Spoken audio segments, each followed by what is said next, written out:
once again.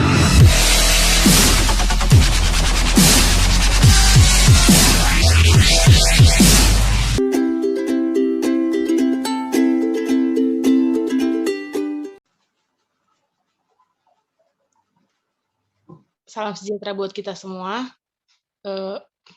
Dalam video ini saya akan mereview atau menyampaikan kembali materi yang telah disampaikan oleh Bapak dosen biologi, Bapak Masyuri, dari pertemuan pertama sampai pertemuan minggu lalu. Tapi sebelum itu, izinkan saya memperkenalkan diri saya. Nama saya Harga Putri Sitohang, dengan NIM 2009086016 dari Prodi Teknik Geologi. Next. Untuk bisa mencapai sampai pembelajaran selanjutnya, kita harus tahu tujuan dari pembelajaran yang dilakukan. Yang pertama itu untuk dapat membedakan makhluk hidup, yaitu yang sebagai cikal bakal menjadi sebuah fosil. Yang kedua itu peranan dari mikroorganisme pembentuk fosil itu sendiri. Next. Kita masuk ke dalam poin pertama, yaitu tentang mikroorganisme. Mikroorganisme tersusun dari dua buah kata, yaitu mikro dan organisme. Mikro itu kecil, kecil ini bersifat relatif. Dalam artian mikro di sini itu tidak bisa dilihat dengan mata telanjang atau harus dengan bantuan alat. Sedangkan organisme itu yaitu makhluk hidup. Jadi dapat disimpulkan bahwa mikroorganisme adalah makhluk hidup yang tidak dapat dilihat dengan mata telanjang. Next. Kita masuk pada materi yang kedua, yaitu organel dan organ. Banyak orang yang bingung pembedaan antara organ dan organel. Jadi di sini saya akan menjelaskan, organ yaitu sesuatu yang memiliki kemampuan fisiologis tertentu. Organ ini digunakan untuk untuk makhluk hidup tingkat tinggi, seperti hewan dan juga tumbuhan. Nah, untuk hewan sendiri, kita bisa ambil contoh organnya itu paru-paru, yang digunakan sebagai untuk bernafas. Nah, untuk tumbuhan sendiri yaitu stomata. Sedangkan organel itu adalah sesuatu yang memiliki kemampuan fisiologis tertentu, namun ini untuk tingkat rendah atau uniseluler. Next. Tapi sebelum itu kita perlu tahu pembedaan antara hewan dan juga tumbuhan. Tumbuhan itu dia dapat mengubah bahan organik dan anorganik untuk menjadi bahan makanannya, yang dimana bahan makanannya ini digunakan sebagai sumber energi dia. Kemudian sering kita sebut hal tersebut sebagai fotosintesis. Fotosintesis itu proses di mana tumbuhan dapat mengubah sinar matahari menjadi bahan makanan. Ini merupakan prosesnya di mana 6 CO2 ditambah 6 H2O dengan bantuan cahaya matahari dan juga klorofil. Klorofil ini merupakan zat hijau daun, dapat menghasilkan C6H12O6 dan juga 6O2. Next. Hewan tidak bisa membuat makanannya sendiri, di mana hewan ini harus mensuplai sesuatu dari luar tubuhnya, agar dia bisa dapat bertahan hidup dan mendapatkan sumber energi. Dan tumbuhan ini kita sebut autotrof karena bisa membuat makanannya sendiri, sedangkan makhluk hidup yang tidak dapat menghasilkan makanannya sendiri atau memanfaatkan makhluk hidup sebagai sumber makanannya disebut juga sebagai makhluk hidup yang heterotrof. Nah, di sini ada urutan makhluk hidup berdasarkan ukurannya. Makhluk hidup ini ada yang dapat dilihat dengan mata langsung, ada juga yang harus bantuan dengan yang tidak bisa dilihat mata atau harus dengan bantuan alat. Dimulai dari atom atau merupakan bagian terkecil, yaitu 0,1 nanometer. Kemudian ada lipid atau lemak sama protein di antara 1 nanometer sampai dengan 10 nanometer. Kemudian ada virus dengan ukuran 10 nanometer sampai 100 nanometer. Ada bakteri dan mitokondria dari ukuran 1 mikrometer. Kemudian ada sel hewan dan juga sel tumbuhan dari 10 mikrometer sampai dengan 100 mikrometer. Nah, hal ini itu tidak dapat dilihat dengan mata. Yang tadi itu hanya bisa dilihat dengan mikroskop elektron. Kemudian telur manusia atau sel telur itu dari 10 mikrometer sampai 1 nanometer. Dari mulai virus tadi sampai eh, sel telur tadi itu hanya bisa dilihat dengan mikroskop biasa. Kemudian ada telur katak di mana ukurannya sudah 1 milimeter. Telur katak ini sudah bisa dilihat dengan mata langsung tanpa bantuan alat. Kemudian ada telur ayam dan juga telur burung unta dari 10 milimeter sampai 100 milimeter. Dan ada juga tinggi manusia yang relatif ukuran 1 meter sampai 10 meter. Next. Nah, ini untuk mengetahui yang tadi itu kita harus tahu urutan atau tingkatannya, di mana 1 cm itu merupakan 10 pangkat minus 2 meter atau sering disebut 1/100 meter. Kemudian 1 mm ini sama dengan 10 pangkat minus 3 meter, atau sama dengan 1/1000 meter, atau sama juga dengan 1/10 cm.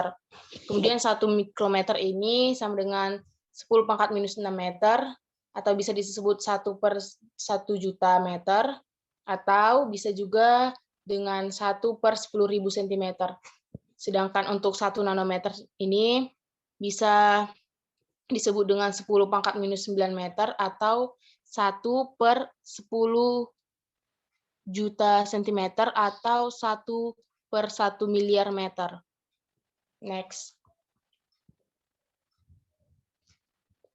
Nah, kita masuk ke poin yang utama sebenarnya, yaitu perbedaan eukariotik dan prokariotik.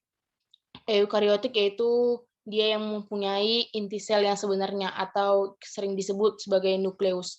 Nukleus itu adalah sebagai pusat perintah atau komando aktivitas sel. Kalau dalam tubuh hewan atau manusia itu sering disebut sebagai otak. Nah, kemudian nukleus ini juga sebagai penghasil energi dalam sel. Sedangkan untuk prokariotik, dia tidak memiliki inti sel, tetapi memiliki nukleoid yang mirip dengan nukleus. Kemudian perbedaan yang kedua yaitu eukariotik mempunyai batas sitoplasma dengan inti sel atau yang sering disebut mempunyai membran, sedang prokariotik itu tidak mempunyai membran atau tidak mempunyai batas antara sitoplasma dengan nukleoidnya. Nukleoid ini berada di dalam sitoplasma. Hal yang dapat terjadi apabila tidak adanya membran yang dalam prokariotik, yaitu di mana nukleoidnya akan mudah hancur dan tidak seimbang karena tidak adanya pelindung atau membran di dalam selnya. Sedangkan untuk eukariotik sendiri, dia nukleusnya tidak akan mudah hancur ataupun rusak, di mana nukleusnya juga akan tetap stabil karena dia mempunyai pelindung yang sering disebut membran. Next. Nah, untuk pembeda selanjutnya itu dari segi ukuran, prokariotik sendiri memiliki ukuran sel yang sangat kecil, lebih kecil dari 5 mikrometer, sedangkan untuk eukariotiknya memiliki ukuran sel yang jauh lebih besar dibanding prokariotik, yaitu lebih besar dari 10 mikrometer. Kemudian untuk prokariotik sendiri, dia relatif sederhana dan tidak memiliki nukleus, sedangkan untuk eukariotik dia selnya jauh lebih kompleks dibanding prokariotik dan dia terdiri dari berbagai macam organel dan juga memiliki nukleus. Contoh dari eukariotik ini yaitu makhluk hidup tingkat tinggi seperti hewan dan juga tumbuhan. Next. Nah, ini untuk sel hewan dan sel tumbuhan bisa kita lihat dalam slide, di mana sel hewan memiliki retikulum endoplasma, ada membran sel, nukleus, sitoplasma, nukleolus, badan Golgi, mitokondria, vakuola, dan juga lisosom. Sedangkan untuk sel tumbuhan, dia mempunyai dinding sel, badan Golgi, vakuola, membran sel, kloroplasma, nukleus, retikulum endoplasma, nukleus, dan mitokondria. Ada beberapa bagian yang tidak dimiliki sel tumbuhan, tetapi dimiliki sel hewan, ataupun juga sebaliknya. Nah, untuk yang sel tumbuhan itu dia memiliki dinding sel, sedangkan untuk sel hewan tidak memiliki dinding sel. Kemudian untuk tumbuhan, dia memiliki vakuola yang berukuran besar, sedangkan untuk sel hewannya cenderung lebih kecil. Kemudian untuk sel tumbuhan itu dia memiliki plastida, di mana yaitu kloroplas, kromoplas, dan leukoplas. Sedangkan untuk sel hewannya tidak memiliki plastida. Untuk sel tumbuhan tidak memiliki sentriol, sedangkan sel hewan memiliki sentriol. Next. Ini ada di mana urutan taksonomi makhluk hidup, dimulai dari kingdom, yaitu urutan tertinggi, ada divisio atau filum, ada kelas, ada ordo, famili, genus, dan spesies. Spesies itu seperti tingkat individu, kemudian genus itu yaitu spesies yang sama, genus itu, famili itu kumpulan genus yang sama, dan sampai ke atas seperti itu. Di mana semakin ke bawah, dia persamaan dari sebuah makhluk hidupnya itu semakin banyak. Dan semakin ke atas itu semakin kecil tingkat kesamaannya. Next. Nah, tadi kan ada urutan taksonominya. Ini kita ambil dari hewan yang makhluk hidup tingkat tinggi, yaitu hewan, atau yang contohnya ini kita ambil rubah. Dia dari termasuk hewan eukariotik, termasuk makhluk hidup eukariotik, dia termasuk ke dalam kingdom Animalia, filum Chordata, kelasnya Mamalia, untuk ordonya dia Carnivora, famili Canidae, genusnya Vulpes, dan spesiesnya Vulpes. Next. Untuk klasifikasi dan taksonomi kuman digunakan itu untuk menggambarkan sifat-sifat kuman atau mikroorganisme secara terperinci. Juga merupakan penataan teratur unit-unit ke dalam kelompok atau taksa satuan yang lebih besar berdasarkan persamaan sifat dari organisme tersebut. Kita ambil contoh, tadi udah contoh dari eukariotik, kita ambil contoh prokariotik, yaitu yang bersel tunggal atau uniselular. Dimulai dari, kita ambil contoh Mycobacterium tuberculosis, dia memiliki kingdom prokariotik, divisionya Cyanobacteria, divisio 2-nya ada bakteria, dia ordo termasuk Actinomycetales, familianya Mycobacteriaceae, genusnya Mycobacterium, dan termasuk spesies Mycobacterium tuberculosis. Next. Kita ambil contoh tadi, contoh yang pertama, ini contoh yang kedua, sama dari makhluk hidup prokariotik yang bersel tunggal atau uniselular, dengan kingdom yang sama, prokariotik, divisio yang sama, Cyanobacteria, divisio 2 yang sama, bakteria, ordo yang sama, yaitu Actinomycetales, familia yang sama, Mycobacteriaceae, genus yang sama, Mycobacterium. Nah, dia ini pembedanya hanya di spesies, yang tadi itu Mycobacterium tuberculosis, sedangkan yang ini tuh Mycobacterium leprae. Next. Nah, kita masuk ke dalam materi pemberian nama atau nomenklatur. Nomenklatur atau pemberian nama yaitu sistem binomial nama yang diajukan oleh Bapak Linnaeus pada tahun 1753. Nama genus itu biasanya dimulai dengan huruf besar, dan untuk nama spesiesnya dimulai dengan huruf kecil. Contohnya ini yang kita ambil pertama itu Staphylococcus aureus. Staphylococcusnya ini kan nama genus, jadi dia diawali dengan huruf besar, yaitu S-nya itu huruf besar, sedangkan untuk aureusnya ini kan nama spesies, jadi dia dimulai dari huruf kecil. Nah, contoh yang kedua itu Epiton specificum. Epitheton ini kan dia genus, jadi dia huruf besar, sedangkan specificum itu dia spesies, sedangkan ditulis sebagai huruf kecil. Kemudian untuk aturan lainnya, yaitu apabila dalam suatu halaman terdapat pengulangan genus yang sama, maka nama genus yang kedua bisa kita singkat. Contohnya ada sebuah kalimat, Mycobacterium tuberculosis merupakan penyebab penyakit tuberkulosis, sedangkan M. leprae merupakan penyebab penyakit lepra. Nah, tadi di awal itu sudah disebut nama genusnya itu Mycobacterium dan nama spesiesnya tuberkulosis. Nah, untuk yang pengulangannya itu ada seharusnya Mycobacterium lepra, tapi karena sudah di awal ada Mycobacterium, yang kedua dia jadi disingkat hanya huruf M-nya saja. Next.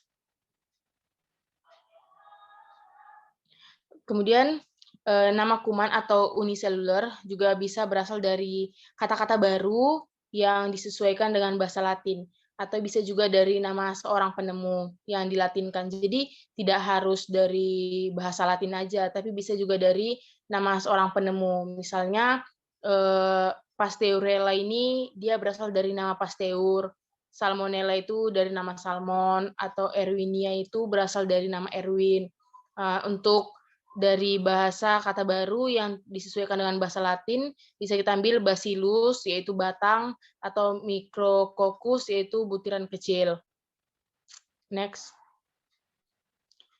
Kemudian nama-nama tersebut merupakan nama-nama ilmiah atau scientific name, sedangkan untuk sehari-hari yang lebih banyak dipakai seperti untuk sifilis, itu sama dengan Treponema pallidum, atau pneumococcus, sering atau juga sebagai Streptococcus pneumonia.